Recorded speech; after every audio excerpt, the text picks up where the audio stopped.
on, man. Wake up. Can you hear me? Can you hear me?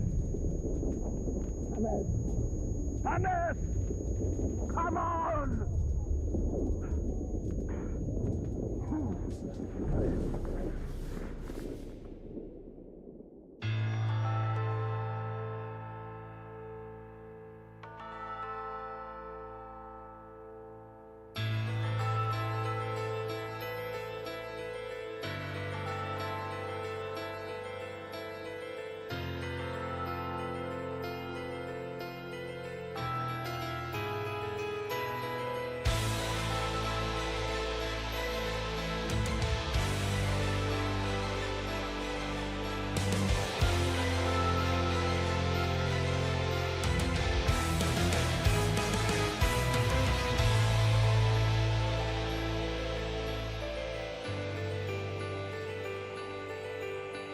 Silence. Oh, I remember the silence on a cold winter day. After many months on the battlefield, and we were used to the violence, then all the candles went silent, and the snow fell. Voices sang to me from no man's land. We are all friends. And today we're all brothers, tonight we're all friends. A moment of peace in a war that never ends. Today we're all brothers, we drink and unite. Now Christmas has arrived and the snow turns the ground white. Hear carols from the trenches, we sing a holy night. Our guns laid to rest on warm snowflakes. Our Christmas in the trenches, our Christmas on the front, far from home.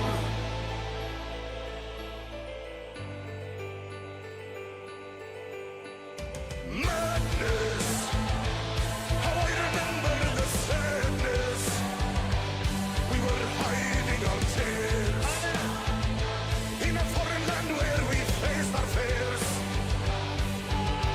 We were soldiers, carried the war on our shoulders. For our nations, what are you doing? Is that why we bury our friends? We were all friends. And today we're all brothers, tonight we're all friends. Our moment of peace in a war that never ends. Today we're all brothers, we drink and unite. Now Christmas has arrived and the snow turns the ground white. Hear carols from the trenches, we sing a holy night. Our guns laid to rest on warm snowflakes. Our Christmas in the trenches, our Christmas on the front, far from home.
good evening, everybody, and welcome back to the Missouri Liberty Report. Just wanted to, so for those of you who may not have watched this show, or been a part of this podcast for very long, I played that last year, and that is going to be my continuing Christmas tradition for as long as I can foresee is playing the Christmas Truce from Sabaton. It's a great song. It's a great video. I'm not gonna lie. Like every time I watch it, especially at the end where he's carving out that cross, I get a little goosebumps and I get a little choked up. The lyrics kind of hit me right in the feels a little bit. So again, that's gonna be a Christmas tradition every year for the show is because you can't go wrong with Sabaton because everything's history based, and B, it's just it's historically you think about it, these two sides decide to quit fighting and celebrate Christmas, and then the next day they go right back to kicking the crap out of each other. So it is an oddity in history, but also very cool. So, folks, we got a lot to talk about tonight. Of course, I fully planned on. I was really really hoping to say that. Oh man, we're going to have a government shutdown over the weekend. What a bummer. And then Brandon has to be the bearer of bad news and say, hey, right at the last minute, they signed it, a continuing resolution. So, yeah. Way to bring the show down, Brandon. Yeah, between that song and my bad news, it's a bad start for everyone. No, I want to touch on that video that you play, or I don't know if you played the audio, I'm guessing. I played the audio. The video was up on the screen for the people watching the live stream, but okay. Yeah. I mean, it really just touches on. I mean, it really just it highlights the fact that the people who lose the most in war are the everyday people in the country, and especially the soldiers. That I mean, they're just average people who are at their worst fault is that they're patriotic and have love for their country enough to go fight for it, and they're the ones who are always taking the worst of it whenever. I mean, just the bravest young men and women from every country, and they're just people, like on both sides. A lot of the times it's just people being told what to do by people with more money and influence than them. And it is a really magical moment that they all just said, for Christmas, we refuse. Like, we are not going to shoot at each other. We are going to, get together and be people just for one time during this horrible, horrible thing we call war. And it really is emotional. It really does hit you right in the feels.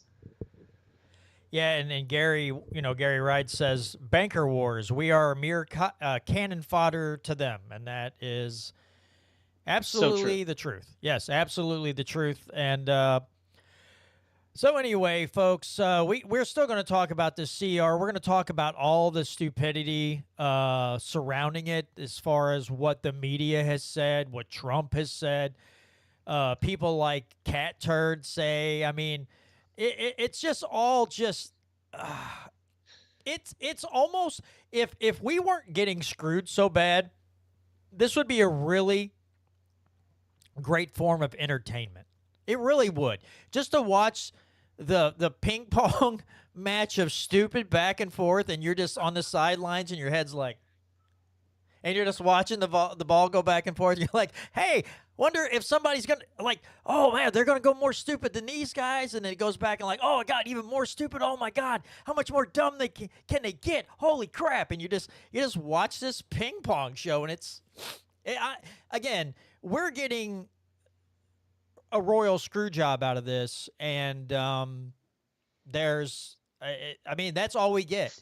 If, again, it would be nice to just, again, live off on an island just off the coast where you're your own country, but you receive all your TV and satellite channels come from mainland U.S., and you can just play a drinking game of like how, the next thing that somebody says like, oh my God, people are going to die because the government shuts down. You take a shot and then half your island's wiped out from alcohol poisoning because you just couldn't stop drinking. You had to keep taking shots because they kept taking shots. And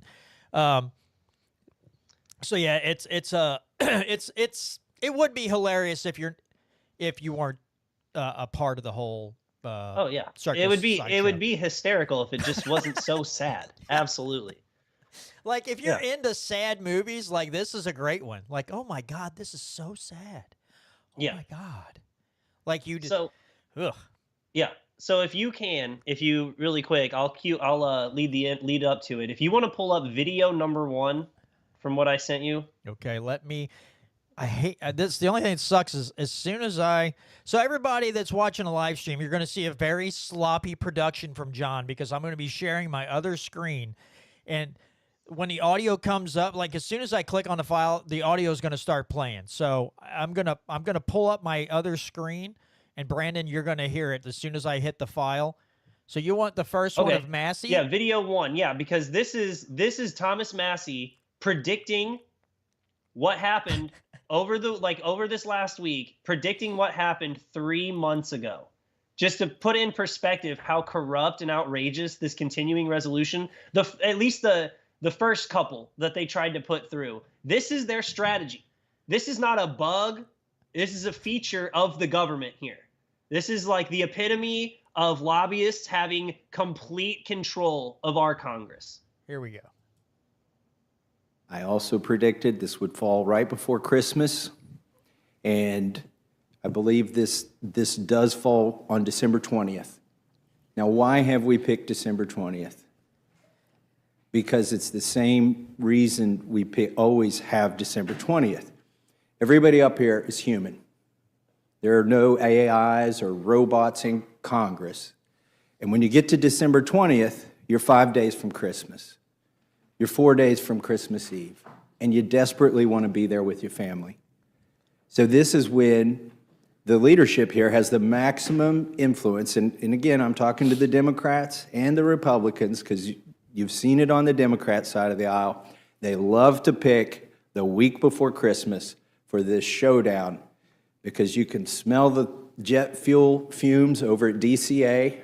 It smells like Christmas, that you're going to get to go home and open presents. I've been in HC5 when literally the Speaker of the House, not the Speaker we have now, walks in and says, if you vote for this, you can go home and unwrap presents with your kids, and if you don't vote for this, you're going to spend Christmas here with Nancy Pelosi. And then the chant starts, vote, vote, vote, vote. Literally, people get enthusiastic to vote for something that they haven't read. So let me predict what we're not going to do on December 20th before I take a guess at what we're going to do. What we're not going to do, we're not going to do 12 separate bills. We are not going to spend this time. We've got a few months between now and December 20th. We could go back to working on appropriations bills. We are not going to do this. This sucker, whatever happens on December 20th, whether it's another CR to kick the can down the road for 3 more months, or whether it's an omnibus that funds all of government with one bill, it's going to be written behind closed doors, and every lobbyist in this town is going to try to attach their little thing to this bill. This train is leaving the station on December 20th. It's the only one that we know is going to pass. They call it up here must-pass legislation. So everybody's going to try and get their little thing on this bill, whatever it is on December 20th, whether it's another continuing resolution or another omnibus. It's not even really a prediction that I'm making. I'm just telling you what has happened for 12 years, regardless of whether Democrats are in charge or Republicans are in charge. There may be a little twist. We may do half of a CR. It'll be a whole CR, and half of it will end in February, and half of it will end in April, and they'll convince you they got something more clever this year than they had last year. But it's going to be the same old thing, warmed over, written behind closed doors, rolled out here. We're not going to have time to read this thing. That's also predictable. And we're going to be told, vote for this and you can go home and open presents with your kids. Don't vote for it and you're going to be stuck here. And there will be people, it pulls at heartstrings. We are humans. And that's why I think it's really disingenuous or despicable, really, to pick 4 days before Christmas Eve to put this bill on the floor. The bill I'm talking about, obviously, nobody here knows what it is yet. And we're not going to have time to read it, but people are going to be inclined to vote for it because they just want to be with their family. And so there's that one. So I don't know. We should just start calling Thomas Massey the new Ron Paul, because Ron Paul would do the same thing. He'd be like, I can tell you exactly what's going to happen, and Ron Paul would nail it right on the head. And Massey seems to be following it. I mean, we know Massey is the most constitutional person in Washington, D.C. No doubt about it. But he seems to be this almost the second coming of Ron Paul at times, with his foresight about what's going to happen in DC. Yeah, he's the Nostradamus of political corruption right now, for sure. Absolutely. But I just think it's just so, I mean, it's beyond egregious to I just don't understand how people can, the average voter sees this happening every year where people can predict it. They'll tell you this is what's going to happen, and people are still shocked when it happens. Like, this is like the first time in recent memory that one of these CRs has found serious outrage. Like, it's the first time I can remember. And I actually will wholly credit, not wholly, but I'll give Elon Musk and Doge a lot of credit. Because I'll admit, like, when that first got announced and when they first said that that was Trump's role for Vivek and Elon, I was like, what are they? I was like, they're going to send recommendations. No one's going to listen to them, blah, blah, blah. And that is already, before Trump even got to office, I'll admit that is not the case. Elon Musk tweeted out, I'll read the exact tweet. If you want to pull it up, you can. It would be the first image, number one. But if not, don't worry about it. But I'll just read it really quick. It is, he said, any member of the House or Senate who votes for this outrageous spending bill, this was the 1,500-page one that they dropped. Any member of the House or Senate who votes for this outrageous spending bill deserves to be voted out in 2 years. And that just started a firestorm. So then Vivek Ramaswamy releases a video telling you to call your congressman. They just start a firestorm on Twitter, on X. I keep dead naming it. But they start a firestorm on X. And then all of a sudden, the people are like, wait a minute. You're right. You shouldn't pass a 1,500-page bill to fund the government at the 11th hour that no one has the ability to read, that no one has the time to read. Rand Paul even came out right after they released it and said, if this passes in the House, I will try my darndest to block it in the Senate because it is unconstitutional what they're trying to do.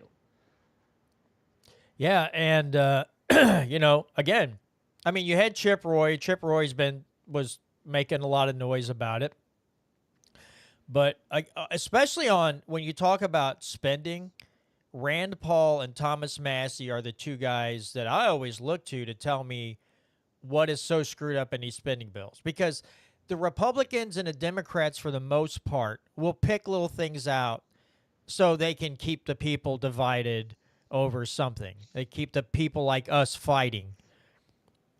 Paul and Massey get more into the meat of the bills, of these CRs. They really start especially Rand Paul. He's done a tremendous job about every year going through, picking stuff out and go, why are we spending money on this and this and this? So Rand Paul will pick apart spending bills all the time and talk about the stupid things they spend money on. But other than those two guys, I mean, except for maybe some lesser knowns once in a while, you don't hear much except the as Massey kind of alluded to, the heartstring pulling. Oh my God, there was a cancer research for kids. Oh, you get on X and there's all this crap on there. And so you had that and then dude, the worst thing to me is everybody was saying how Musk is the president. Trump has nothing to do with this. Musk is asked, the Republicans have crumbled to Musk and he's running the whole thing. And now we have an oligarchy because there's a rich guy running it. Like, what are you talking about? How many rich people are in Congress? How much inside trading goes on with the majority of these people? They go in, not worth a whole lot of money, come out multimillionaires. And you're going to sit here and point at Musk and like he's the only wealthy person in Washington, D.C. that ruins everything that he touched. Oh, he ruins everything he touches. You all, I wish I could say it as it was said to me. But those people could F up an anvil with a marshmallow hammer. So please don't talk to me about Musk. So clearly that you could tell that the Elon Musk is the president, blah, blah, blah. That was clearly the establishment narrative that was sent around. An email got sent out from the top of the DNC, sent it to all of the Congress people and all of their mainstream media affiliates and all the MSNBC and all them. And they said, this is what, like, our new plan is Elon Musk is the faux president or whatever. And it's just so disingenuous from the media to continue to run plays like that. But when you were talking about the kids' cancer research, right?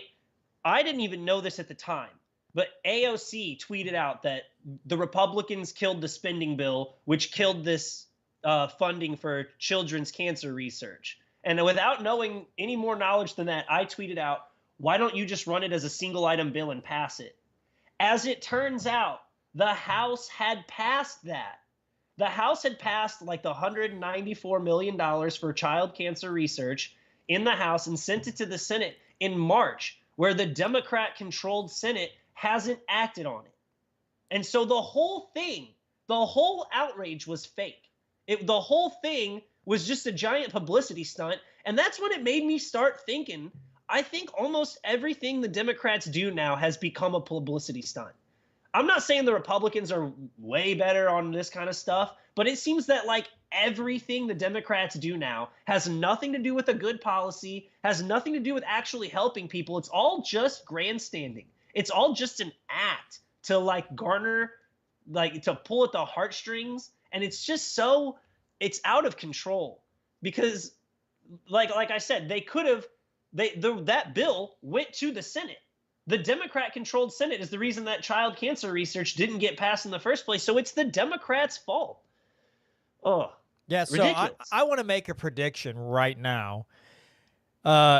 Trump's first 4 years in office, he was a Russian puppet. These 4 years, he instead of Putin, you can take out everything they said about Trump and Putin from 2016 to 2020, and now you can just take Putin out and you can put Musk in. This is what they're going to run for 4 years, that Trump is a puppet of Musk, and Congress has been taken. Musk is the new Putin. We should make that as a T-shirt. Musk is the new Putin, and we could sell that shirt for the next 4 years. Listen, I don't like everything Musk stands for. I'm not saying I trust him completely, but you can see this coming a mile away. They have the Democrats and the media have to pull out a boogeyman besides Trump.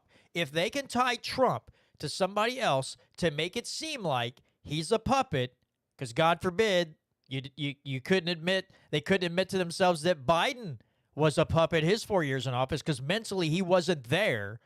So Trump is now going to be doing the bidding of a billionaire. So now we're going to have the same old attacks on the rich and the wealthiest people in this country, and Musk is the new Putin. That's my prediction for the next 4 years. Just because of this, Trump's not even in office yet, and it's already started. I think this will progress and keep going, and this will be the theme for 4 years, is that Trump and Musk, or Musk is controlling Trump and telling him how to run the government. And again, they want you all to be mad at rich people, but there's an awful lot of wealthy people in D.C. that have been there forever who get away with murder, probably literally murder, and nothing happens to them. I don't know why you're all so mad at Musk. You got a whole boatload, Pelosi, Schumer, Mitch McConnell and all those. You should be mad at all those people. Or just take what happens at face value. Yeah. Like, who cares that he's a billionaire? If he was like, if what he is running on, like if his influence in government makes you more free or makes our country more prosperous, that is the bottom line. Like, that is what you get judged on. Every time Trump does something and be like, oh, Elon Musk this, who cares? Who cares? Who cares if Elon Musk really is making all the shots? If things are going well for our country, things are going better for our country, who cares? If Elon Musk really does have the ear of the president that hard, it doesn't, again, until they start impeding liberties and until they start trying to like really screw up the country, I'm going to take what they do at face value. I'm not going to just assign the fact that Elon Musk is involved in the government as now everything is corrupt from now on because a billionaire had a hand in it. That's ridiculous. Do you know how many things that in our country billionaires have a hand in? I went to the bank today. The billionaires probably own that bank. I didn't, it's so ridiculous. No, it is. Again, you can smell it coming. The narrative that's going to be played for you can smell it because it's already started. And it's, again, we have too many people that won't listen to reason and they won't think about what's being said. Who has really been to blame for the last several decades? Who's been to blame for the national debt, the spending, the unending wars that we don't need to, all of these things? You think Musk did all of that? You think Trump did all of that? You think any one president did all that? No, they can't do it on their own. Congress is complicit in all these crimes. So look at the right group of people. I think Netanyahu really did do all of those things. I think he is one guy who actually did do all of that. No, who's that? No, Netanyahu. Oh. I wasn't sure if your question was rhetorical or not. Well, okay, you do have a point on Middle Eastern wars. You do have a point. Yeah, and deficit spending. Yeah, Voodoo Queen says Elmer Fudd could call the shot. If it works, it works. I agree, Voodoo. Yeah. If Elmer Fudd goes, hey, we're going to stop wars and we're going to cut taxes, we're going to cut spending, and somebody's like, you're gonna listen to a guy with a speech impediment? Yes, I am. So what if he can't pronounce his R's? He's less retarded than you are. So just freaking suck it up, Buttercup. Yeah. Jeez Louise. Okay, so basically the outrage came to fruition, and a bunch of Republicans said they weren't going to vote for that 1,500-page spending bill, and they came out with a new spending bill, but at the behest of Donald Trump, which this threw me way for a loop. I'll admit, at the time when I first heard this, I was floored. Donald Trump wanted to raise the debt ceiling, wanted to suspend the debt ceiling until 2027 with this new continuing resolution. That was one of the stipulations he wanted Congress to put into place to pass this. And so they did. They put out a new bill. It was way shorter. Instead of 1,500 pages, it was 116 pages. About the same amount of wasteful spending went into it. It's just a little bit shorter, but about the same amount of wasteful spending went into it. And then, but then they added they were going to suspend the debt ceiling. So I know Chip Roy and Thomas Massey and all these other people said this, but if you're running on being a fiscal conservative, what is conservative about raising a debt ceiling that's at $36 trillion? Like, we run a deficit every year. We pay $1 trillion a year on the interest on the debt. Just to remind people listening, $1 trillion a year on the interest on the debt. And Donald Trump is going to suspend the debt ceiling. And I understand that if he wants to do a border, if he's trying to work on the border, and if he's trying to lower taxes, he's probably going to want to raise the debt ceiling, but just cut spending. That's what you have Doge for. Doge said they could cut $1 trillion a year. That's what they said. They could cut $1 trillion from the budget. If that's true, then why do you need to raise the debt ceiling to do all your pet projects? Why can't you just, make our government fiscally responsible and then also carry out your agenda? Yeah, I know. And so the funny thing, seeing on X, Twitter, whatever you want to call it, is the amount of people who were angry and were calling for these 37 Republicans to be primaried out because they wanted to vote no on that first CR. And people who are supposedly conservative or, America First people are literally calling like cat turd. I'm sorry. If your handle for whatever is cat turd, it's hard for me to take you very. I mean, everybody's got, there's a lot of people have catchy handles. Cat turd?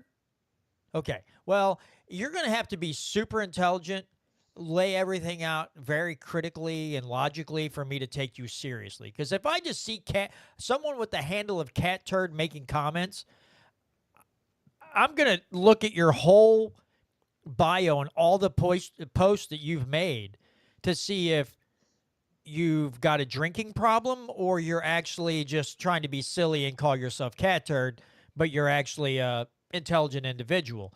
But I see all these people, a lot of people who supposedly are in the, let's just put it bluntly, in the Trump cult, calling for people like Thomas Massey, the most constitutional person in D.C., to be primaried out. Now, AIPAC tried to do that. That failed massively. And I wanted to lead the show with this, but I forgot about it. I was going to play the video. I had thought about this in my head, just talking about AIPAC real quick, and then we'll get right back to the subject matter. So Candace Owens and Clint Russell had two of the surviving members of the attack on the USS Liberty on their show. Well, then, of course, Ben Shapiro came out, and I guess he had to, try to counterattack. And of course, Ben Shapiro says, no, well, look, the American military and these people come out with these reports, and this is not true. Israel did not attack the USS Liberty and all these things. And I'm like, Ben Shapiro should just call the Daily Wire AIPAC Radio. Because every time someone dares to say anything bad about Israel, it's war against in the Gaza Strip against the Palestinians. He comes out on an apology tour, or he tries to just, block the damage.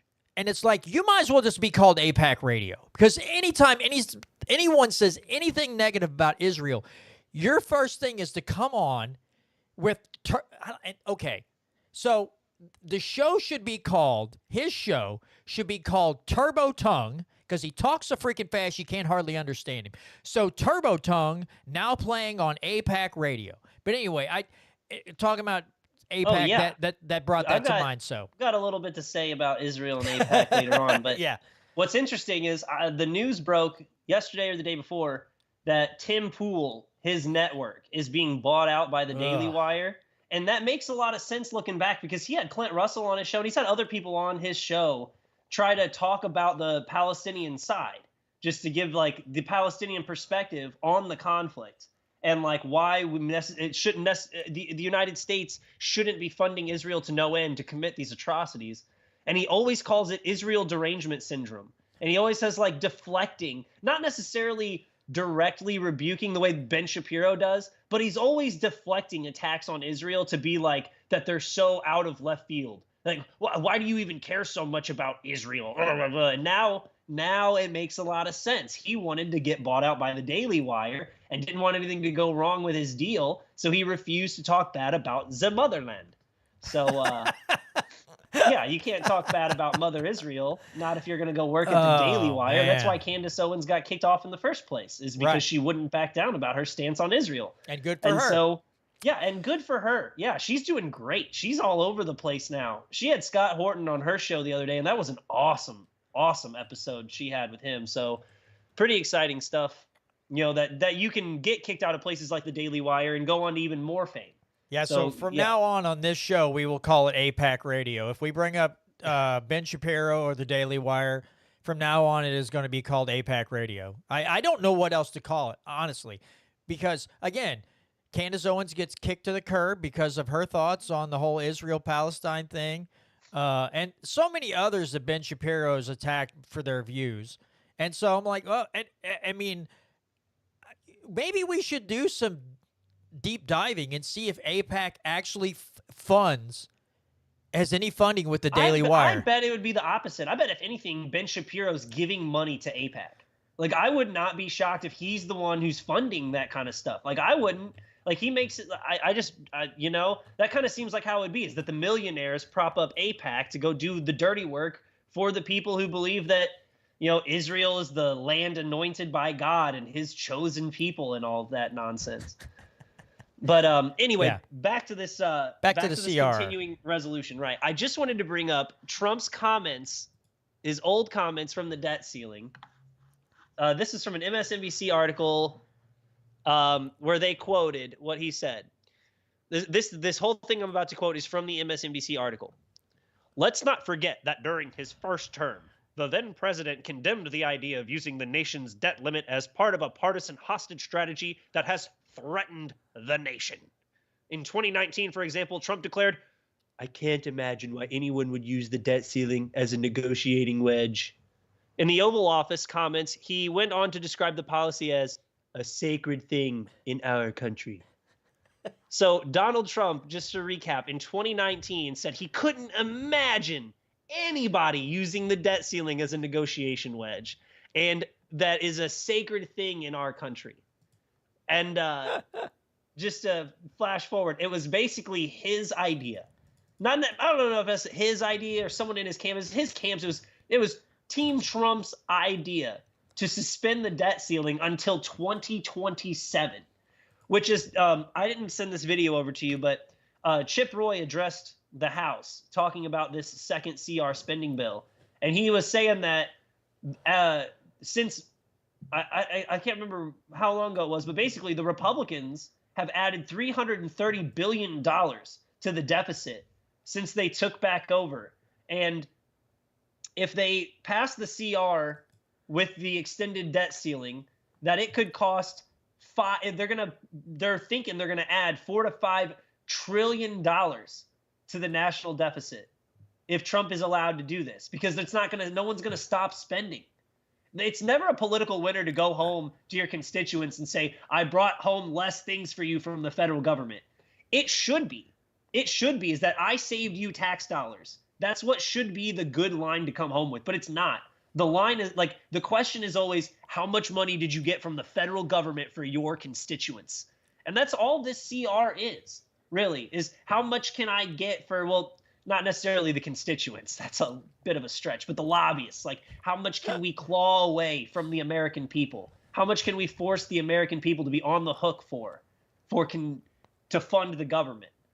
And so, yeah, I think the hypocrisy on Donald Trump's part is hilarious. Just I think him saying that I couldn't imagine anyone leveraging the debt ceiling, and now he's like, oh, let's leverage the debt ceiling.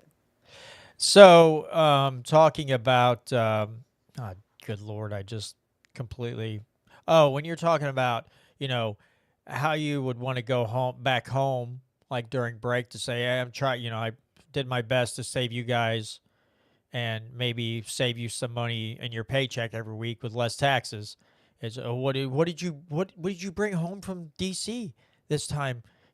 Mr. Roy, and he's like, oh, I got this new roadway we're renaming for some dude that used to be in office. So I harken back to Jesse Rude, because he used to, he ran this thing called the Constitutional Grassroots Movement, and he would vet people running for Congress or state office. He would have them take a Constitution quiz.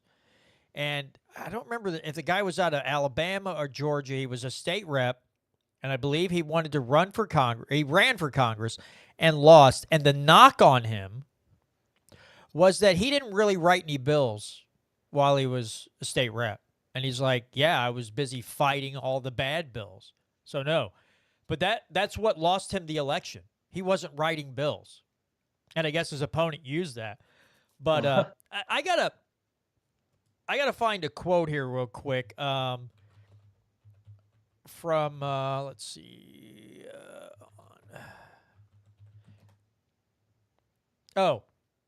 Calvin Coolidge, September 6, 1910. It is much more important to kill bad bills than to pass good ones. There you go. More wisdom from Calvin Coolidge.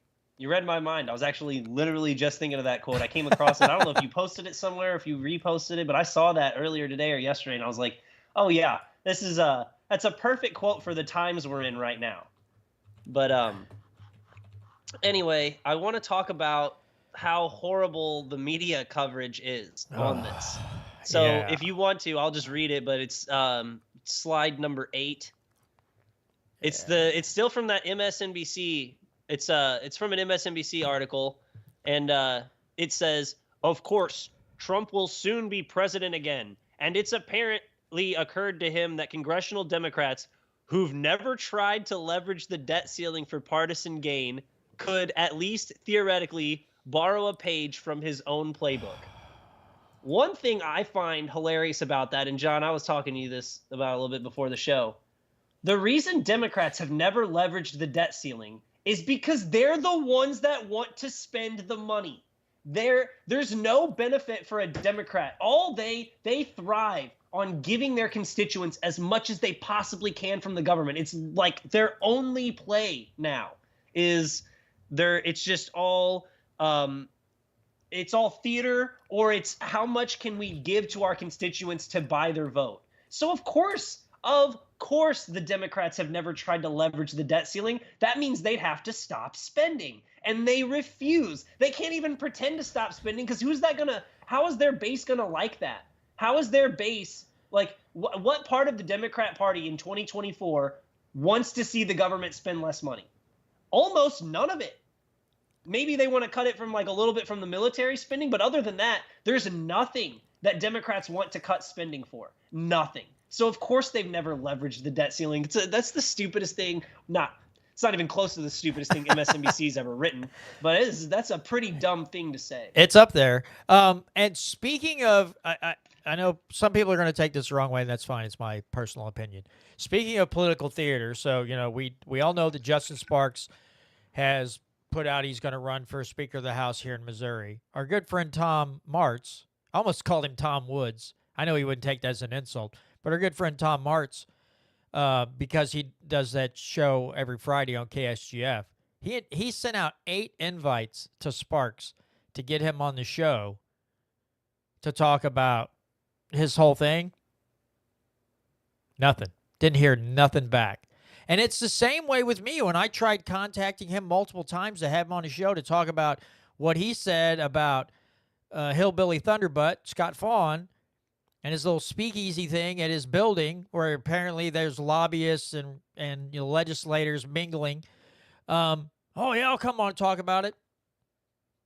So I have an awful feeling that Sparks is a lot of bark and not a lot of bite. And I'll just leave it at that. That sprang to mind when you're talking about this political theater and the moral outrage. Oh my God! Like somehow we need to aerosolize normal pills and then pump it into the House and the Senate while they're in session, and everybody just kind of tones it down, and everybody looks at each other like, what? I don't feel so crazy anymore. I feel like I should use critical thinking right now. What happened? I just poured powder in the AC unit and everybody's normal. Like, oh, hey guys, look at this. Hey, everybody snapped out of their funk, huh? Look at this. All right. Either that, or if I could somehow hypnotize them all to where it's just every day is gridlock and they literally get nothing done. I would also love that. If I could just go in there and wave a pocket watch and get them all mesmerized, like this half of the room doesn't like this half of the room, and then you guys are going to fight the whole session and not pass a bill. And then, all right, guys, wake up. That would be fantastic. Yeah. Just cause gridlock. If they announced tomorrow that Missouri's House was not opening this year. There was no House, no Senate, no bills were coming to the pass. The governor's taking a year off, taking 2 years off. So this whole the whole year, no whole session, no bills got through, and we just kept the exact same budget from last year. Not raised by 1 penny, not lowered by 1 penny. That would be a huge win for liberty in Missouri. Like, all they do up there is make erroneous social I'll call it right-wing social justice, you know? Like, Yeah. they've got their social wins that they get by targeting like transgenders in sports, which that's a real issue, but it doesn't affect the bottom line of the budget of Missouri. It doesn't make the average Missourian more free that trans people like men can't compete in women's sports, right? That doesn't make my groceries any cheaper. That doesn't make me feel any more free as a citizen of the state of Missouri. So they get to grandstand and do their little thing, and then they get to add more pork. Then they get to add more spending. And we talk about how I talked about how that kids' cancer research, right? How like they put the cancer research in the 1,500-page CR. So if you didn't want to vote for the entire 1,500-page CR, you then don't want to fund children's cancer research or whatever, right? Republicans have a way of doing the same thing. Like, they'd be like, if you don't vote for adding this, like raising the military spending, like if you don't vote to raise spending for the military, then you hate the troops. Like, you don't hate the leaders. You don't hate the people in charge of like making the decisions to go to war. If you don't want to spend more money on our already $1 trillion budget that we know of, the $1 trillion that we know of for our military, for our defense spending, if you don't want to spend that, then you hate the troops. And it's all of that grandstanding on the state level too. And yeah, so if they announced that we just weren't going to have a session this year, that would be a great thing for the state of Missouri. Absolutely. I do see if Sparks would somehow pull this out. I'm hearkening back to what Tom Mart said last week, that, and I believe he's right, that there would just be all this infighting and nothing would get done. And I'm like, oh, you don't have to sell me on it anymore. Make Sparks the Speaker of the House. Have so much infighting, they literally can't pass anything. I'm like, let's go, baby. Let's go. Let's do this. I would be ecstatic if we can't get that lucky, though. It's like somehow they'd figure out a way to work it out and make our lives all miserable. They just can't not make us all hate ourselves and want to know what 9mm tastes like or something. I don't know. It's just awful crap. Yeah. So I want to cover this is slide 9. I'll read it really quick. It's still from that MSNBC article, and this is just highlighting again how stupid MSNBC is. After he left office, the Republican promptly changed his mind and demanded that GOP lawmakers use the debt ceiling to threaten the Biden White House, even if it put Americans at risk. And again, we were talking about this before the show. At risk for what? And Biden he's got a month to go. What are you going to do to the Biden White House? It's just going to tarnish its already horribly tarnished image. People already know that most people know Biden ain't running squat, and Harris, because of her loss, is probably constantly drunk, so they're not running squat. The only thing they're doing is alcohol runs to the local liquor store to keep Harris drunk enough so she doesn't break anything, and they're doping Biden up so he doesn't break anything. And then people like, oh my God, Blinken and them are running the show, and until Trump takes office. So how are you? Well, you're gonna tarnish what, man? What is he gonna do? Take a turd and make it stinkier? I mean, I guess that's possible. But that's all he'd be. It's hard to make that pile of dung smell any worse than it already does. So I don't know. The things that the media says, and that because it's Trump, or it could be any Republican in there. If just because a Republican's doing it, it's the most god awful thing to happen this month. Now, if these Democrats were hijacking the whole thing, it would be virtuous and moral and the right thing to do, because we have to fight off the party of the rich. So depending on who's doing the hijacking is how, of course, they sway the propaganda. But yeah, you're not going to tarnish the White House any worse unless you literally flew a box plane over full of manure and dumped it all over the roof. And you're like, wow, that's a big piece of crap. That's literally the only thing you're going to do to make that turd any turdier. That's not a word, but I just made it up. So please forgive me. No, we're getting to the point where this to Democrats, like this is the way Democrats feel. Fiscal responsibility is a threat to our nation. Like a balanced budget for Congress has become a threat to our nation to Democrats. Like puts American lives at risk. What? Just pass a bill, pass a spending that the American people can afford to pay in taxes.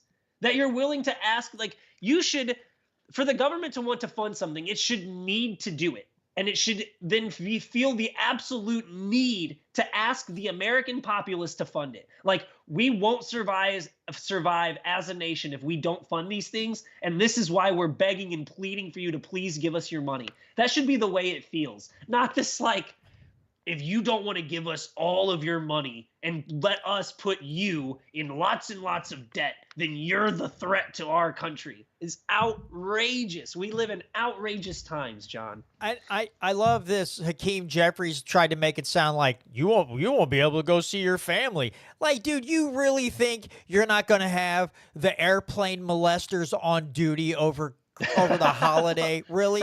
You're not going to have the gropers and the grabbers at every airport because no, of course you will. You rape everyone's wallet, and while you're doing it, you might as well pay people to fondle us before we get raped in our wallets. So of course you're not going to have the TSA off for any reason if this CR wouldn't have continued. Like, no. Wow. Sometimes I actually want to have the water and food in those buildings in DC tested for mind-altering chemicals, because sometimes these people say something so retarded that you're like, there's got to be something in the food or water. I mean, how did you get the position you're in being that dumb? But again, the propaganda machine and the way these people can manipulate, and with the help of the media, of course, manipulate the minds of Americans, I guess I shouldn't be surprised. But sometimes I think someone's like, if they have those big water jugs for the water coolers and all I think somebody's putting a couple drops of something in there, then placing the jug on the dispenser, and they're like, haha, you think last year was screwed up? Wait till I added an extra drop and an extra molecule of this. This is going to be freaking crazy, bro. I don't know. I just, something's not right. Oh, yeah. It's something. There's something in the air up in D.C. that just makes you turn into the slimiest person you'd ever met in your life. So anyway, shout out to Thomas Massey. This is slide 10. This is his tweet on the new CR. The second one that they sent out, the shorter bill. Now conservatives are clamoring for a clean CR and a debt limit increase. Isn't that what Speaker McCarthy was vacated for? How times change. Yeah, that's the truth. That is what they vacated Speaker McCarthy for. Is he pushed through a CR, and it included the funding for Ukraine after he promised to only do single line voting to keep the Freedom Caucus. This was like why the Freedom Caucus let McCarthy even become speaker, is because he promised he wasn't going to do a CR, he was going to do single line voting, and he wasn't going to just curtail to the Democrats. And that is exactly what Speaker Johnson is doing. For sure, exactly what McCarthy's doing. It just goes to show you that when you're that high up in politics, the letter by your name matters a lot less than you think it does. Like Mike Johnson, when he first became speaker, I heard people with opinions I kind of respect. They were like, yeah, I like Mike Johnson. Seems like a good guy. I think he's going to do the right thing. I think he's like, we're on the right path now. Mike Johnson is so much closer to Nancy Pelosi than he is to Chip Roy or Thomas Massey than anyone could ever believe. Like Nancy Pelosi is famous, in my opinion, for we got to pass the bill to know what's in it. Yeah, we got to pass the bill to really know what's in it. And so that's exactly what Speaker Johnson is doing. 1,500-page resolution 3 days before Christmas break. Okay. Yeah. Yeah. It's the same graft. It's the same game. When you get that high up in politics, they just throw donor money at your campaign till so much you just say, okay, I'll do whatever you want. And it's gross. I remember him saying how he was kind of against FISA and all that. Then he went to that meeting with intelligence people and came out and said, well, now that I've seen this other information, we really need to keep the FISA warrant thing, the whole FISA thing going. And I'm like, oh, so all they had to do is probably threaten you some way in a closed door meeting, and you're like, all right, I guess we're going to keep doing the FISA thing, because if I don't, I might trip over my own shoelaces down a flight of steps. Yeah, to add to your Pelosi comments, don't you feel like she's like the Gollum of DC? Like if you hold up a really valuable stock, she's like, my precious. And she just freaks out, and they're all like, all right, here, have another bottle of wine. Hold on, lady. Good Lord. Like every good stock that she could own that could like multiply her millions of dollars, she just goes full Gollum on them and goes, my precious. And they're like, yeah, just give it to her, or she'll, the next thing you know, she's going to be pulling the raw fish out of the koi pound outside the White House and just start chomping the heads off because she's lost her freaking mind. So anyway, just wanted to add that in there. Oh, yeah. I want to look up something really quick because Bernie Sanders had something to say about this CR, and it was as dumb as you would expect it to be coming from Bernie Sanders. Yeah, yeah, he's obviously a known socialist.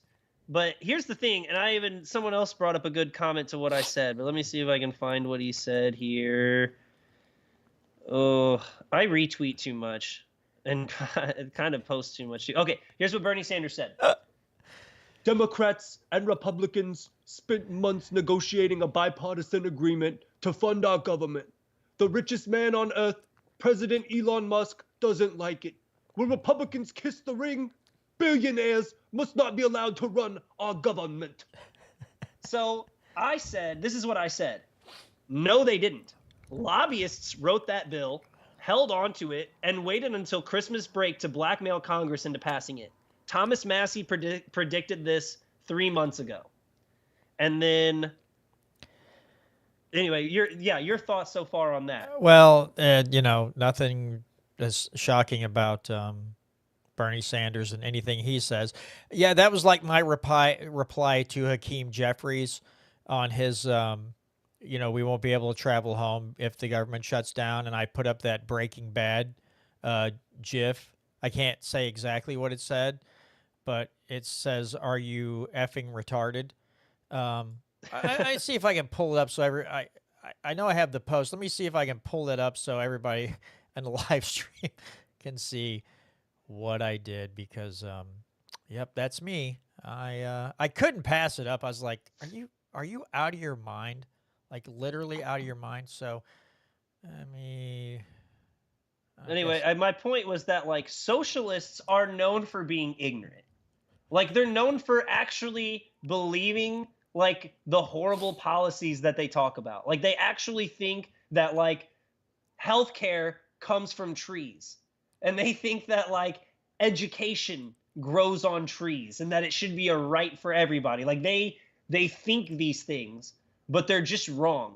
Bernie Sanders is a liar.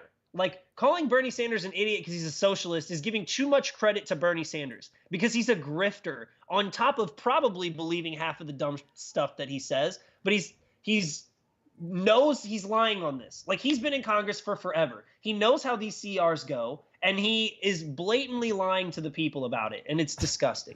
I forgot about the other thing. Remember I was talking earlier about Musk and Trump. So Harry Sisson gosh, Donald Trump is a puppet president. Elon Musk is clearly calling the shots and has completely taken control from Trump. This is terrible for America. And I tweeted it, and I just said, hey folks, just remember, you shouldn't run with Sissons. And I don't know why it made me laugh so hard, but I saw Sisson and I thought of scissors. So I was like, don't forget, folks, you shouldn't run with Sissons, because he is freaking stupid as No, but he's another one of those. He's another one of those where he's like, he does not believe what he says. Like, Harry Sisson has been provenly paid for by Democrats. And the worst part is when he got exposed for that, he tried to make some like video explaining himself. He's like, I'm not paid for by Democrats. I'm paid by this company, and this company is paid by Democrats. And we're like, that's not any better. Like, that's exactly what we thought was happening. That's what we said, was that someone was giving your company money, or Democrats were giving your company money, and you were acting on behalf of Democrats because of that. Like, you gave away the grift. He's like, was too dumb to lie his way out of it.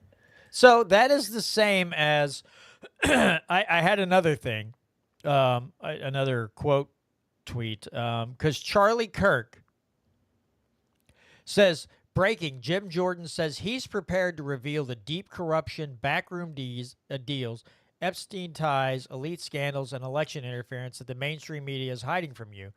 And my question was, why can't he do that now without any position? Like if he has that information, why does he not just put it out? He's like, he's vying for, I think he wants to be speaker. And it's like, you can do that. No one's saying because you're not Speaker of the House or whatever power position you're vying for, because clearly with him saying that, he's I believe he's positioning himself. You can do that now. No one is stopping anybody in the House or the Senate from, if they have relevant, good information on corruption, their job should be, when abiding by their oath to the Constitution, they should be revealing that information to the American public. And they don't. I shouldn't say they. Massey might. Rand Paul might. That's about it. The rest of them don't. So, Jim Jordan, you could do it, buddy. You can do it. Just freaking do it.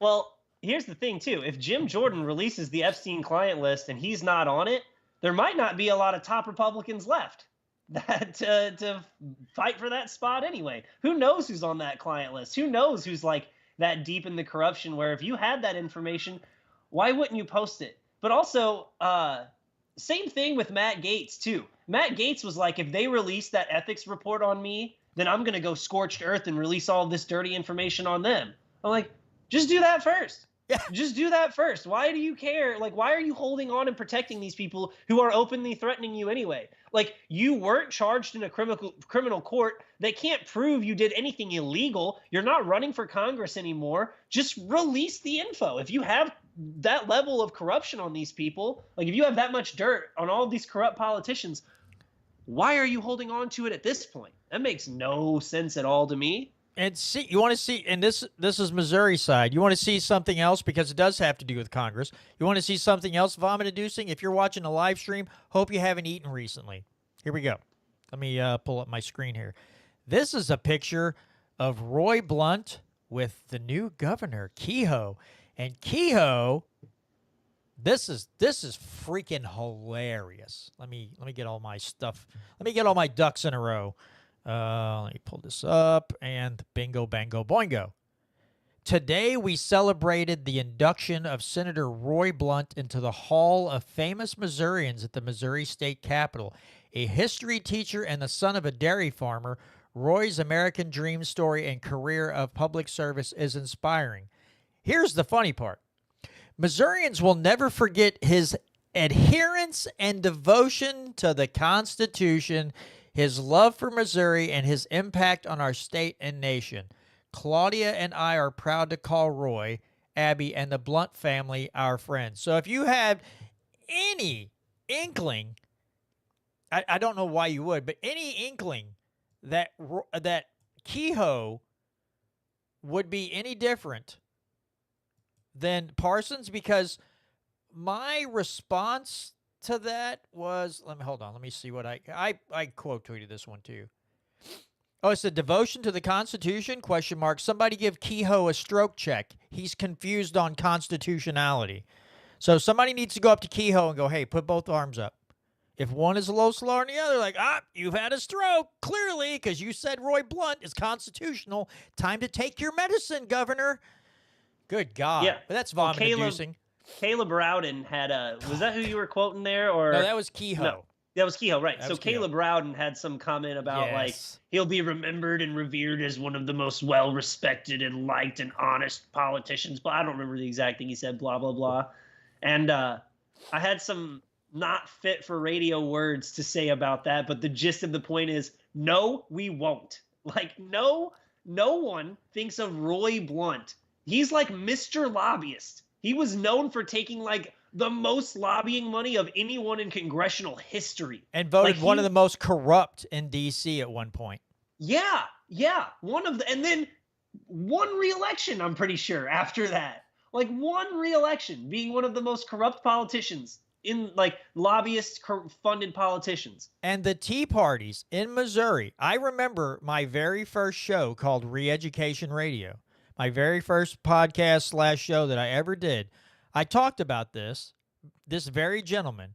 In the Missouri Tea Parties, people were saying, well, Blunt's not the best choice, but we're going to hold our nose and pull the lever for him and then hold him accountable. And my question was, you can't hold him accountable now for all the crap that he's done up to now? You can't do that? So now you're going to hold him accountable after how many terms? You might as well just not even spoken those words. That was dumb of you to say that. But He's also, been terrible forever. Do you not hear the flaw in your logic there? Like, here's the one thing you have with leverage is the lever. That's the one piece of power that the Tea Party has. It's the only thing they have that these politicians are afraid of, is the fact that if you rally enough grassroots support that you can get some of these guys voted out. It's the only thing they're afraid of. So if you're willing to hold your nose and pull that lever, you've given him the leverage right when you did that. What you do is you don't vote for him, and you tell him, if you do better, we might vote for you next time. Or, you know what I'm saying? Like, that's your leverage. You gave up your leverage when you voted for him. So what could you possibly hold his feet to the fire? Oh, well, we'll definitely not vote for you next time until it's him versus a Democrat, and then you're going to be in the same place. Yeah, that's what I just poor logic. I had one. I think it was the Franklin County Tea Party. I had him on my show for an interview, and I said we were talking about presidential elections and everything, and I said, when you have to raise billions of dollars to even have a shot at being president, it's hard to find honest people out there with billions of dollars who want that political office. I said, this whole notion, the way we look at presidential candidates right now is ridiculous. And because I was speaking to, if we're gonna elect somebody, if I want to vote on a president that I'm pretty sure I don't have to worry about, Ron Paul was the only one for a long, well, and he still has been the only one for a long time. You go, if that guy gets elected, my butthole's not puckered 24/7. Like, what stupid thing is he going to do next? I can actually relax my sphincter. But with the rest of them, it's like, oh, God, what are they going to... It's like you're afraid to look at the news when you wake up. You're afraid to see what dumb thing they've done next. And you're like, oh, okay, well, I didn't think that you rode the short yellow bus to work, but apparently you are riding the short yellow bus. How many short yellow buses go to D.C. every day to drop them off? I guarantee some of these people are so dumb that there's probably a security guard at the front door waving a cookie to bait them in, and then they shut the door and lock it and go, you can leave at 3:30 this afternoon. Get in there, do your dumb thing. And they're like, okay. And you just let them wander the halls and do dumb BS. Man, I've had my filter is almost switched off. My language filter is almost switched off several times tonight. Yeah. Whew. I caught myself once. I heard it. I was like, oh, good catch, buddy. Good catch. Yeah. So anyway, as I said earlier, right when we were starting up the show is when the news broke that they actually did pass a continuing resolution, and it was Democrat support. So instead of trying to win over, instead of doing single line bills, or instead of trying to win over the Freedom Caucus Republicans by not screwing over the American people, Mike Johnson just went and made a deal with Democrats and got a bill passed. And it, as you can imagine, I haven't read the details on it yet, but I'm sure it's just as bad as all the other resolutions they were trying to pass before. I'm sure it is terrible for the people. I'm sure it's full of pork. I'm sure it is the exact reason we're in a ton of debt as a country all over again. Except they didn't raise the debt ceiling. I don't think. I'd have to double check on that. I don't think they raised the debt ceiling. I think the Democrats ended up passing a bill so they wouldn't have to do that. Because like I said, it was a smart move on Trump's part to leverage the debt ceiling right now. If you plan on spending a bunch of money, that is.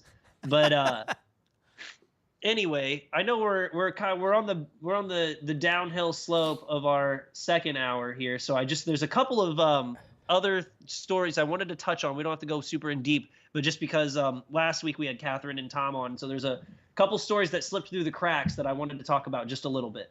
The first one is the drones over New Jersey. So here's my opinion on it really quick. If the government so I heard there was a state representative from New Jersey who claimed he had information that proved that these drones were likely Iranian and that they were coming in off of the coast and that they were nefarious in nature. And we had no idea what they were doing or plotting. And then I heard another U.S. congressman who's actually in charge of like an intel committee or a foreign affairs committee or some sort of committee dealing with foreign policy. He's like the chairman or someone higher up in one of these committees who has the intel information. And he believed that there was evidence that these drones were Chinese. And so you have the state reps saying it's the Iranians. You have the U.S. reps saying it could be the Chinese. All I know is I actually just watched a video, and I didn't have time to look it up or find it because these things happen a lot. But there was a drone. Wasn't that big. I'm looking at it on a video. It's flying through the air from far away. But if I had to guess, I'd say it's maybe about 3 or 4 feet wide, 3 or 4 feet long. And it kind of looks like an airplane. And it's in Russia. And this drone flies into a building, and that building was demolished by a 5-foot drone strapped with bombs. Just boom, massive fire cloud, poof, boom, exploded. And it could have been a weapons depot, but the same difference is that you're not going to explode a weapons depot without a bomb attached to this drone, right? So, if the Chinese or the Iranians or the Russians or North Koreans or any foreign power were in charge of these drones, which we would know, by the way, too, because we have satellite imagery letting us know what's going on all across the world all the times. So all the NSA or the Pentagon would have to do is click a few buttons on their keys, and they could figure out where these drones were really coming from and all this other stuff, right? If the United States believed that these drones were coming from Iran or from China or from any of these other places, martial law would be declared on the ground, and every drone in the sky would be shot down immediately. Because these drones, like the Shahed drone, so the Iranians actually sold the Russians the blueprints to these drones that they're using a lot in the war in Ukraine, right? And so if these drones were Iranian or Chinese, they would actually be an imminent threat on the ground to the people, because you can strap them with bombs and do unbelievable amounts of damage with these things. And so if it were true that these were foreign adversary drones, the whole coast would be shut down and they would be shot on sight immediately. There would be no like, oh, we tracked them with one of our own drones, but they got away. And, this guy's looking into it and she's looking into it and he's looking into it, but everything's fine. No. There would be pandemonium on the streets. The government would be in there in a heartbeat and they would have locked the whole place down. But they didn't. That means, to me, it means that the government knows what these drones are, and they are definitely not foreign. But anyway, your thoughts. And the thing is, too, those type of drones don't have the range to make it across the ocean to our country. That means they would have had to been transported across and launched from U.S. land. Drones that small cannot, even that size, they don't have the range. Well, it's like, duh, it can't be Iranian drones. What did they do? You're telling me that the Iranians put them on a boat, floated all the way across the ocean, got to our coastline, and then put them in the air, and you guys just didn't notice that? Get the hell out of here. No. Crackheads. That didn't happen. No. The whole thing stinks to high heaven. It's our government spying on us, probably. So this is something I heard. This is the rumor. This is a rumor I heard. I have no idea how true it is. I haven't, I've done some, I can't remember who it was. I don't necessarily trust this source, so I'm not going to cite anything as fact. But from what I heard, is that there was a medical equipment that uses radiation. Like, you know, a lot of medical equipment uses radiation for like all kinds of different things. And that there was some sort of radioactive material that came up missing in New Jersey. And someone was saying that these drones are likely searching for the radiation, that they're trying to find this missing package of radioactive material, and that these drones are in the skies looking for it. Still seems weird to me though, because from what I read is that the material, the package that went missing, the radioactive material that went missing, wouldn't be found from a drone, and that it wouldn't also be you couldn't really make it into a dirty bomb or anything.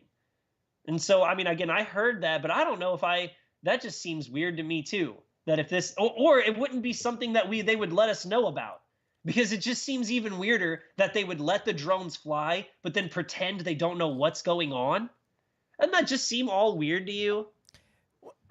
You know, I almost think this is one of those grandiose distractions that they love to put all over the media so people don't see maybe the debt thing or something to do with wars or a bombing campaign. It keeps the people distracted from what's really going on in some other part of the world that we got that the government's got its grubby little fingers in.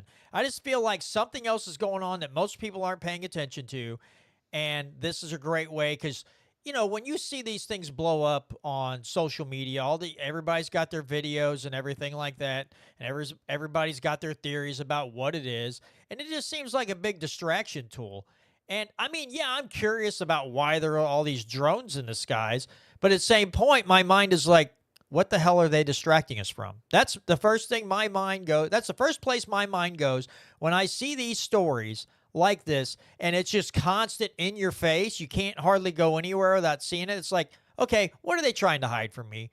Because I'm so used to the government and its institutions doing this to the American public that that I don't focus on the story that they're trying to blast in my face. You know, it's like they put a piece of paper in front of my eyes. They're like, check this out, and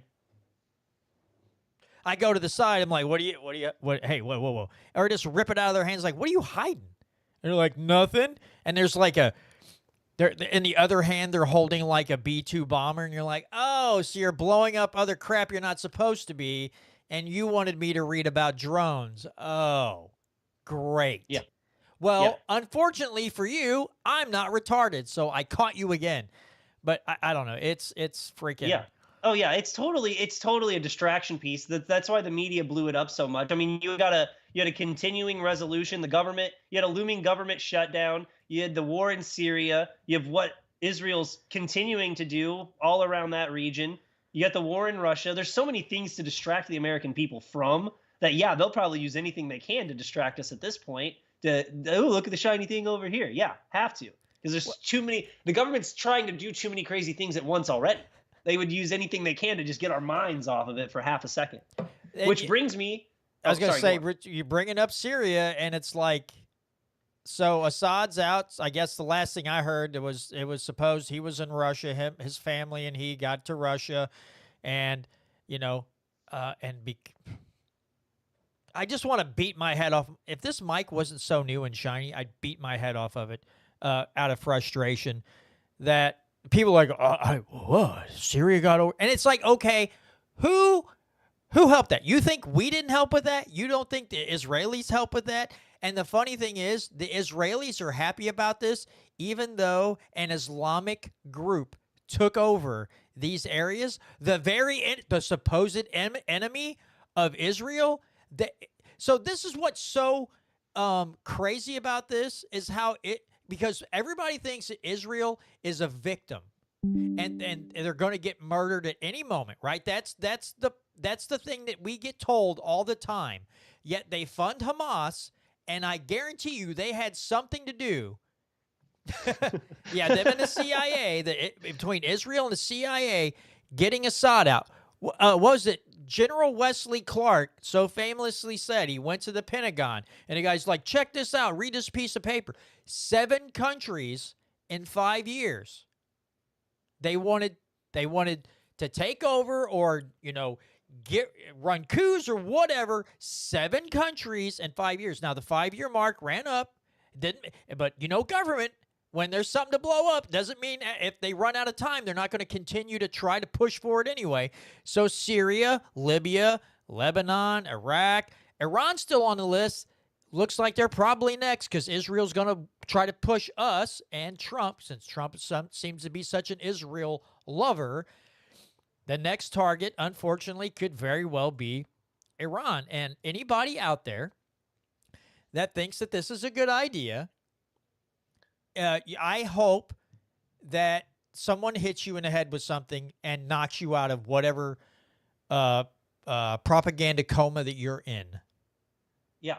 So what this seems to me to be is, so the Turkish government is kind of, they've been fighting with the Kurds for a long time, because a lot of what the Kurds, the Kurdistan people, they don't have a country. They have their own like ethnicity, like they are a group, but they don't have a country. They kind of are, they're in a little bit of Iraq and in Syria and in Iran and in Turkey. It's like where their homeland is, that they were, the Kurdistan people believe they should have a homeland. And the Kurdish, there's like a Kurdish resistance force inside of Turkey. And they do commit acts of terrorism, but it's like a tit for tat kind of like dirty war in a sense between the Turkish government and the Kurdish people. And they've been at war for a long time. And I don't know if you remember, whenever the Syrian civil war was breaking out the first time, a bunch of Syrians fled to Turkey, and then Turkey kicked them out, and they had to create that buffer zone. I mean, Turkey and the Kurds have been going at it for a long time. And Bashar al-Assad's government, doesn't necessarily, like, he more or less leaves the Kurds alone to kind of handle their own thing, not really too involved with them. And Israel, they're on the southern half of Syria. They obviously hate Syria because Hezbollah and Iran use Syria to facilitate back and forth to each other. And there is small factions of Hezbollah inside of Syria. So it was advantageous for both the Syrian, or for the Turkish government, the United States, and Israel to all oust Assad. And it finally all came together. This was like a super heavily backed Turkish resistance here. Like, this was Turkey. And so of course, Israel, they already took the Golan Heights from Syria. And now they're creating a new buffer zone. And now they're creating new settlements within this buffer zone. And I don't know what you would call that, but what everyone calls it in Russia is an illegal occupation and annexation. So, like, if Russia took Crimea, that was an illegal annexation and occupation. When Israel does it in Syria, it's defensive buffer zone creation. It's like an opportunity for a buffer zone that we also put civilians and settlements on. Not to mention that the second Assad left and his government was toppled, Israel destroyed everything that the Syrian army had. Destroyed all of their bases, all of their planes, their entire naval fleet, destroyed everything. So if you're a Syrian civilian, and let's say just for some reason you were indifferent on the issue of Assad versus like al-Jawlani, the terrorist, being in charge of your country, they just destroyed everything that gave Syria any hope of independence. Because now they have zero way of defending themselves from anybody. And so they are at the whim of whatever the United States, Israel, and Turkey decide they are. It's like, it's not even going to be a country anymore. It's going to get cut up and parceled, and there might be like some little tiny land that the Al-Qaeda adjacent I can't remember what the acronym is for the 3-letter acronym for this new rebel alliance. But the group is led by a terrorist who fought against Americans in Iraq War II and had a $10 million bounty on his head personally. So that's who runs Syria now. And, the way so many people in this government seem to be quite happy with Assad being gone, with a terrorist that we used to fight with, is now in charge and they seem happy with that, that should make you question every freaking narrative about the war on terror. You should question everything about that now. If we were fighting that guy and we had a bounty on his head and he walks into Syria, a country our government hated Assad. Well, most people in the government hated Assad so much that you'll let that guy go in and take over Damascus and all these other regions, and we hear Zippo out of your mouths? You're the problem. That you have been lying. You've lied to the troops, and you've lied to the American people since 2002, and you're all big, steaming piles of crap in my eyes. But the thing is, I'm sure Israel's very happy. The only people who aren't happy are the Russians and the Syrians and the Christians in that country that Assad stood up for are now terrified. They're going to be fleeing because there's probably going to be mass murder of those people that you won't hear squat about in the mainstream media because they're covering up for the CIA and the Israelis and anybody else who was involved in this whole military operation. And that should piss everybody off, and you should be ready to go by the millions to Washington, D.C. and kick everybody out of office and say you can all go home and get drunk and do whatever, fall down a flight of steps, whatever you do, step on a rake and get hit in the handle or get hit in the head with a handle and then fall into the pool. Whatever you guys got to do, but this is too much. You've overstepped the bounds.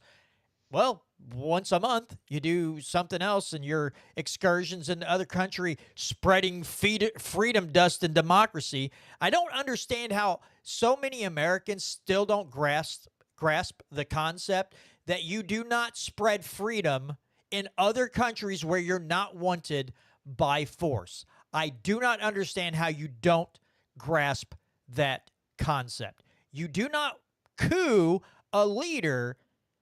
Okay, you want a perfect example. All these people in the U.S. who just applauded when Gaddafi was drugged through the street and murdered, and now there's slavery in full tilt in Libya. How does that make you feel? Are you still applauding? Are you still happy that happened?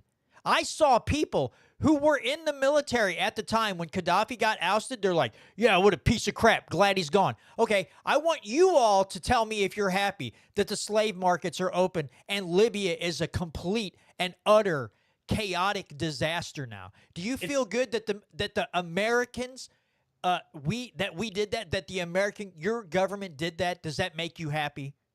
It's actually worse than that, too, because after Libya, all of the Al-Qaeda that were in Libya fled. Some of them went to Syria, and some of them fought for the CIA against Bashar al-Assad right after we toppled the Libyan government.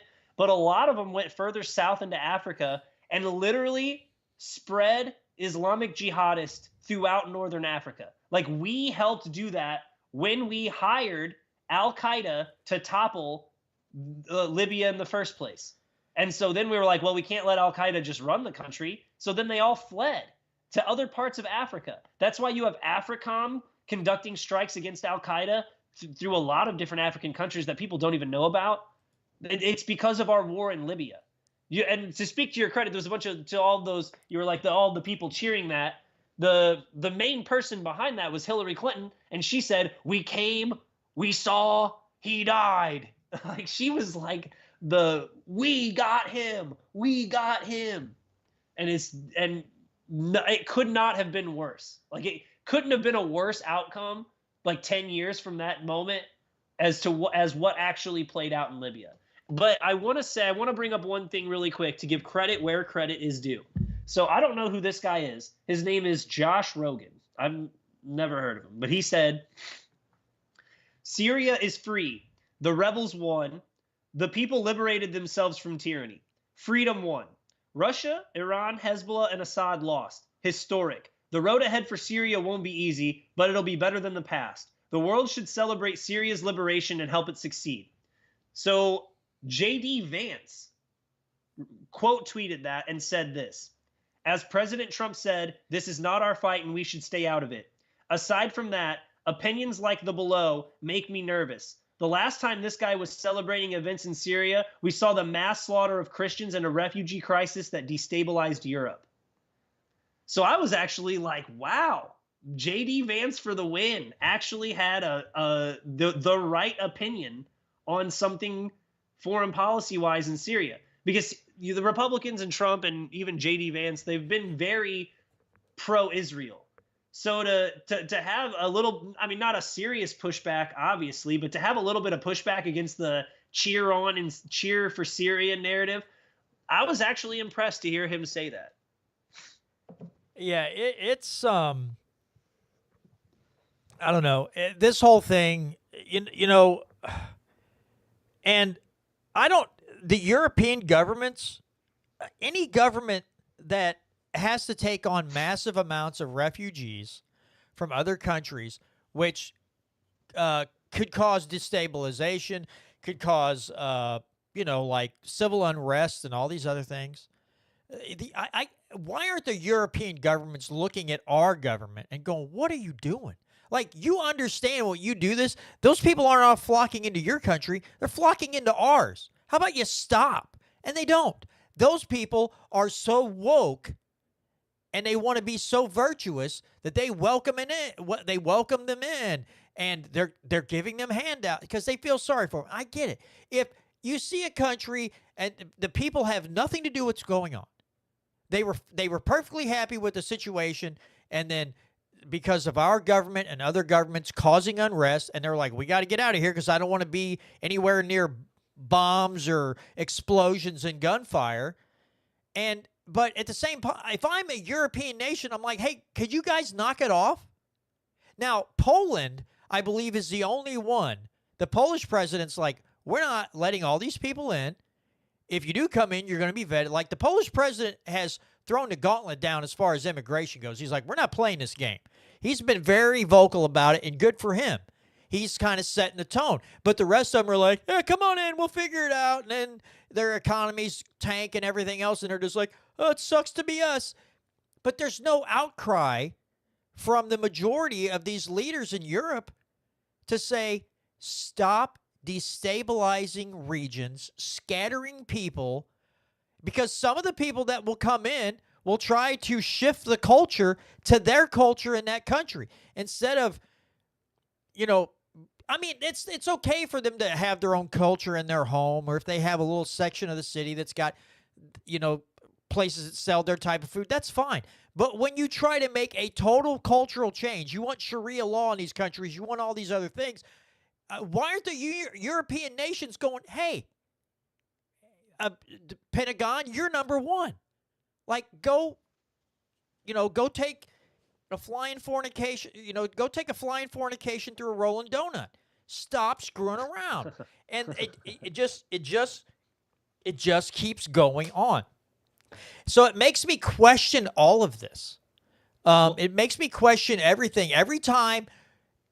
And anybody who wants to use the words democracy or freedom while destabilizing another nation across the ocean, you should take every word they say and you should disregard everything. And the only thing that you should be thinking about is, how much is this going to cost the taxpayers? How much are you going to fleece us? And how many people are you going to kill unnecessarily because you're all disgusting, greedy warmongers who just, the only thing you're thinking about is, how much more money can I make from these military contracts by supplying weapons for these coups and unconstitutional wars? How much money am I going to make from destabilizing a region, ruining the lives of hundreds of thousands or millions of people? Those are people you should not take seriously. Those are people that should be evicted from their offices and buried under the prison, never to be seen or heard from again. Yeah. So there's something that came to my mind that you mentioned earlier. I don't know why this kind of just popped in my head, but I wanted to touch on it really quick for the listeners at home. Piers Morgan had Scott Horton and then General Wesley Clark on his show, and they, during a panel portion where they kind of got into it about the Russia thing, because Scott Horton, I'm sure we've talked about it a few times, he's got the new book Provoked out, And so then I guess everybody loved that back and forth between Wesley Clark and Scott Horton so much that they actually did a full 1 hour debate on a separate Piers Morgan show. And it was just so funny listening to Scott Horton attack General Wesley Clark's arguments with General Wesley Clark's words. Like from what he would say back in the early 2000s and the 90s, he's like, that's not what you said when you were right. He was like, you should listen to your advice back then. He's like, you're wrong now. But anyway, you should definitely go check that out. The Scott Horton Wesley debate on YouTube. But then also you were talking about immigration and European immigration. So if I might be wrong about this, so if I'm wrong about this, please someone in the live chats let me know. But I think all EU countries have to have a certain asylum policy where if you seek asylum, kind of like the way at our southern border, where if you just say you come across and you say, I'm seeking asylum, then you get put into a whole other category. Like if you say the right things, then they have to treat you a certain way and give you like these certain procedures, right? So the president of Belarus, I think his name's Lukashenko. He considers himself the last dictator of Europe. He's hilarious. I mean, he's a terrible guy, I'm sure. All presidents of a lot of countries are. But what he started doing, because Europe and Poland have been pressing their Belarus's buttons for a long time. I'm sure, I can't prove this. This is my guess, that the National Endowment for Democracy has probably been giving a lot of Belarusian like alternative media, been giving them money and trying to do the same thing they did with the Maidan coup in 2014. I don't have evidence of this, but that would be my guess. So the Belarusian president, Lukashenko, he was flying in people from the Middle East, like from all of these war-torn countries. He was flying them in and funneling them to Poland. He was like he was just had a program where you'd fly to Belarus and then you would cross the border into Poland and seek asylum there, to the point where the Polish people had to cut it off. They had to go, whoa, whoa, whoa, we literally can't handle this anymore because the Belarusian president is doing this on purpose. And what's funny is it really exposed all of the EU for their hypocrisy, because they couldn't prove that any of these people were like actually terrorists or affiliated with any of these like other groups. They couldn't prove that. They just had to cut off the immigration because there were too many asylum seekers coming from all of these Middle Eastern countries because of the Belarusian president. I don't know. The whole thing just cracked me up. And it's funny how like these countries have the policies like the United States does, like with our asylum policy, the reason millions of illegals were able to come into our country within a couple of years. Like it happens in Europe because they have the same stupid policies that Democrats in America do. And it kind of reminds you of this country when all those illegals were being shipped to New York, and then the governor and the mayor are like, hey, we can't take any more of these people. Yeah. We're going bankrupt. And it's like, but I thought you guys were so virtuous that you're like, feel free, come to New York. We're a sanctuary state. We're a sanctuary city. Now, if those people made it too far, close to Martha's Vineyard stuff, they're like, oh, you're not coming here. You go back. You go south. You go back to New York City, or you go to a different. You guys can't be here in a really super duper nice neighborhood, but you can take over. We can house y'all in schools and hotels and give you $10,000 debit cards and everything else. Oh yeah, and that's what's hilarious about it. Sometimes all we have to do. Unfortunately for those people in New York, it sucks for them that we have people in this state who are a little more level-headed. But all we have to do in other states where we don't really necessarily have this bad of a problem is to watch the liberals, the woke progressives, make these policies and then watch it fall apart as they freak out thinking it wasn't going to be this bad. And suddenly they got a taste of the real medicine. Somebody took the flavor out of it and gave them the actual dose of medicine. And they're like, hey, this kind of tastes awful. I don't want to take this medicine anymore. Like, too bad. You're not done yet. You got, 7 more years of this regiment before you can stop taking it. So pucker up, Buttercup, because you're going to take it right in the keister for 7 more years. Like, sorry, you opened your fat freaking trap. Now take your damn medicine. And for the people of New York City that are somewhat normal, they kind of want to be left alone. It sucks for them because they're watching this. People get $10,000 and they're like, wait a freaking minute. My rent is astronomical. And these people are coming from out of country getting 10 grand. Excuse me? But when you keep voting for these people, you're going to get what you voted for. So as much as I pity you a little bit, at some point the pity ends, because you don't ever go, these people from this party clearly have shown that they're out of their minds. We're going to have to make a choice. Do we vote for a different party? Do we try something completely different? Or do we keep eating from the same trough, thinking that it's not going to make us fat and sick? And they just continue to eat from the same trough, getting fat and sick. And I just wonder what it takes for just New York City, to have a Javier Milei moment where somebody comes in, starts talking absolute and dropping truth bombs like the Air Force and a squadron of B-52s just flew over and just decimated the progressive landscape and said, oh, yeah, by the way, we're totally sick and tired of retard nation, so we're going to try something on the opposite end of the spectrum, more freedom-related, and maybe we'll give that a shot, but I don't see that happening. Moment. I don't know when it's going to happen, but I tell you when that moment's coming. It's when the checks stop coming. Yes. So when people's Social Security checks stop coming, when your Medicaid coverage doesn't cover nearly as much as it should because we don't have the money to cover it, whenever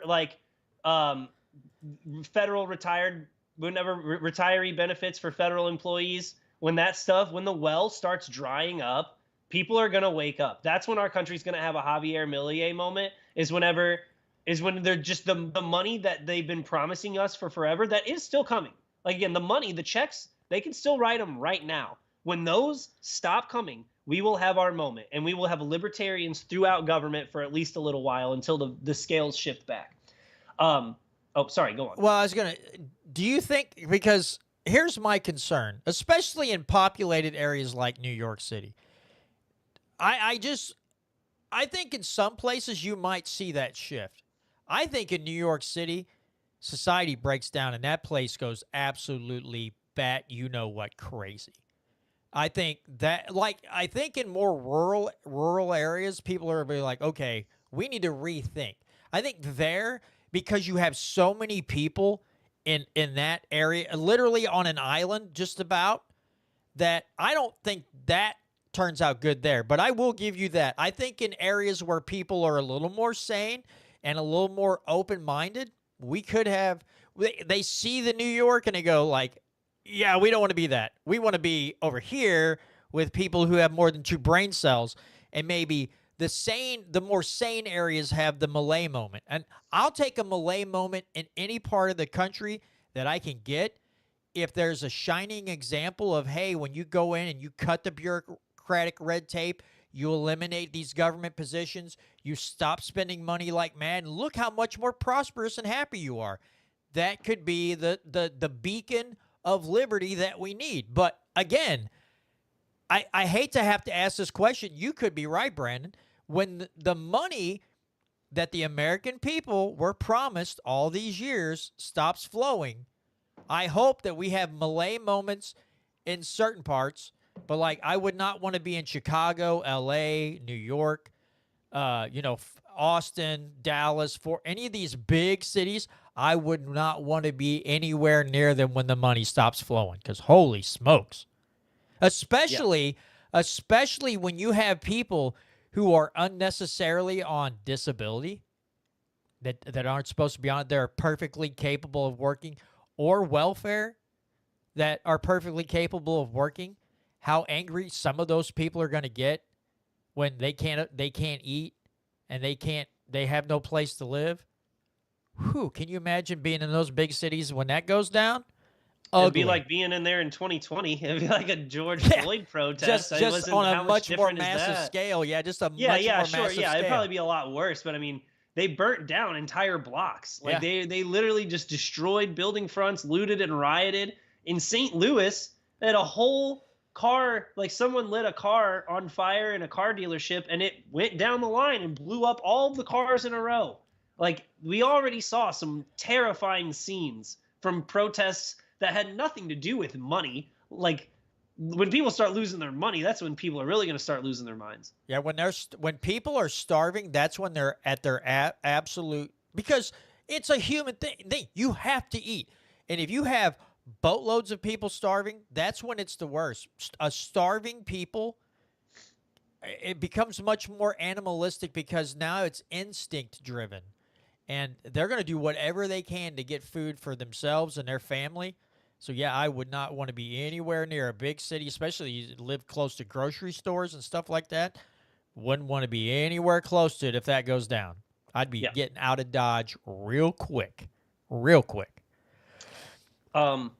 If you could, for me, just let me make sure this is the right one here. Give me.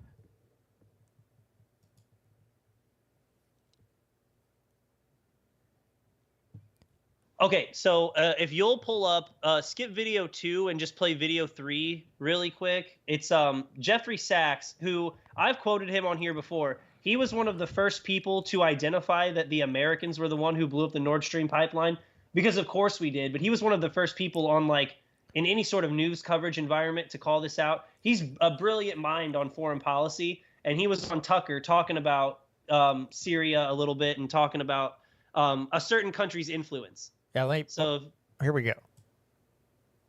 What happened was the U.S. got bogged down in Iraq. There was the insurgency. We didn't move onward to the next war, which was to be Syria, which was to happen already 20 years ago. But in 2011, what really brought Assad down last week started under Obama. And yes, and this is also interesting. It doesn't really matter who's president. This is long-term deep state policy. Obama ordered the CIA to overthrow Assad. So that started in 2011. But why would Obama want to overthrow Assad? Because Israel has run American foreign policy in the Middle East for 30 years. That's how it works. We have an Israel lobby. We have this clean break strategy. We have a plan for 7 wars in 5 years. And what's interesting is they actually kind of carry out this madness. They don't explain any of it to the American people. They don't tell anybody, but you can watch step by step. We've had 6 of those 7 wars. And there you go. 6 of those 7 wars. Iran's the only one left. Iran is the only country left now. And again, I guess there would be one other good reason for these drones to be up in the air as a psyop, is to get people worked up and stirred up against Iran, the last country out of those 7 that the Israelis and a lot of people in our government want to go to war with. And so, yeah, having them up and blaming everything on the Iranians, now the war machine drums are beating again and trying to fool the American public into going into war with Iran. And for the umpteenth millionth time, for the love of God, please take 10 seconds to think this through after all the wars on terror, after the war on terror, the multiple Middle East conflicts we've been a part of that turn areas into absolute dumpster fires. Ask yourself, do you really want to do this? There have been multiple people in the Defense Department for the last several years saying you cannot win a war in Iran. The geography of that country, you cannot win a war. So the question is, does the military-industrial complex want another 20-year war that wastes thousands of lives and possibly trillions of dollars while they go to the bank and they destabilize another country and cause famine and numerous deaths, all in the name of a money grab and fighting and doing the bidding of another country? So to me, if our government decides they're going to go to war with Iran because the Israelis told them to or tell them to, that means all those people that agree, I think, are guilty of treason. They want to talk about some of those Jan 6 people committing sedition and being treasonous. I think if you're going to war for another country, you are all treasonous bastards. Yeah, And at the expense of the American people. Yes. Like, if you're going to war for another country at the expense of the American people, it's, I don't know the exact Google definition of treason, but it feels very treasonous to me. You're absolutely right. Did you want to close out with the governor of California, Comrade the Newsom? Yeah. So for those of you, you've probably seen this. Comrade Newsom is declared a state of emergency because of the bird. Yeah, because the bird flu. Oh no, a state of emergency. So they pulled raw milk from the shelves because a dairy farmer got bird flu, but even they admit you can't get any type of flu like this through drinking milk. It enters your eyes or through respirations of another person. So little droplets generally that's the way flu is. You don't catch the flu from drinking raw milk. It goes in your eyes or you breathe it in and you take in the virus. Bird flu's the same way. They've already admitted it, but he's like, we got to pull raw milk from the shelf. I cannot believe. I hope to God, but I fear that I'm wrong. I would hope that the people of California would look at Newsom and say, you need to go to one of those mental hospitals, check yourself in for a case of the crazies. If you think that we want you to have emergency powers again because of a virus, that really, I mean, they supposedly had 30 some odd deaths from this, right? No, cases. Not cases, deaths. no deaths. Cases. Okay. 30-something cases, and you're going to let the governor declare a state of emergency over something that hasn't killed anybody yet. You are out of your freaking minds. And the sane people in California need to leave the state. Get out and leave leave the communism behind. Well, in 2021, right whenever Gavin Newsom admitted rules for thee, but not for me. Yes. Because he got caught going to parties while telling everyone they weren't allowed to have more than 4 people at their house for the holidays. He got recalled. And a very solid Republican candidate, Larry Elder, led the charge. And if the recall vote would have succeeded, Larry Elder would have been the governor. I'm pretty sure it's Larry Elder, unless I'm mistaken. Is it Larry? It's not Larry Sharp, right? Because he's New York. No, yeah, Larry Elder. Yeah, I have it right. Yeah. Larry Elder is recall, and so the state of California is screwed by themselves. Like, they screwed themselves out of a decent governor who wouldn't be declaring state of emergencies for a virus that has infected like 40 people. I mean, here's the even crazier part too. If it's like these millions and millions of cows and birds have been affected by bird flu, right? That's what they like. The millions and millions of cows. They've had to kill off so many chickens because they had bird flu or whatever. And only 50 people have been infected. That means it's clearly not really, I mean, I'm sure it is possible, but it's not really transferring from animals to people. If only 50 people have caught it, but millions and millions of birds, like, make that make sense. You can't. It's just utter stupidity and hypocrisy, and there's no intelligence in it. There's no rhyme or reason. It is a power grab. Tom Martz says it's all about the money, declaring a state of emergency, and I believe that is correct as well.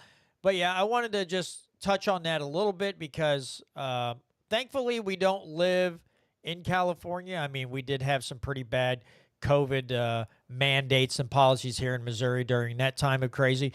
And folks, just that's something to remember. I'm gonna end the show with this thought. In 3 months, it's going to be 5 years to the day of when this whole thing started. March 2020 is when this all started. So believe me, folks, when that comes around next year, we're going to talk about it again. I hate to have to talk about it, but we have to keep this at the forefront of our minds, especially with this bird. I mean, our governments think of all kinds of ways to scare the bejesus out of people, to get them to bend the knee to mandates and regulations and laws and everything else. and the government just taking over everything and telling businesses how they could run, telling schools they had to be closed down, and just all the things. So we have to go into it at the 5-year mark. We have to dig in and go back through some of the stupidity that we all live through. We don't have a choice. We cannot forget what these people did. Now, most of them should not be in office right now, and a bunch of them are still in office, which is terrifying.